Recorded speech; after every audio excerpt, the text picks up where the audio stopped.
Nampak macam ni. Saya nak buat kajian tu. Penggunaan macam mana Cik Anwar nak nampak dia punya kat sini ada percampuran, ada blend dia warna dia. Okey. Ini ada refer untuk atas kertas. Mungkin nanti boleh refer dalam saya punya Facebook saya yang saya lukis atas canvas. Yang saya lukis atas canvas ni saya menggunakan konsep warna yang sama juga, tapi kebanyakan atas canvas semua menggunakan tangan. Kan? Saya menggunakan tangan macam kat atasnya ni. Ni saya menggunakan tangan. Tapi kalau ada lihat masih lagi saya menggunakan warna-warna ni kan. Itu rumah Melaka lah tu. Tu rumah Melaka yang budak yang belah sini ni Sarawak, Sabah. Jadi saya kombinasikan. Itu adalah masa saya kecil dulu.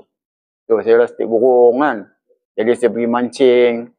Jadi konsep petai tu dalam dari segi design tu saja saya supaya nampak dia tergantung. Kan?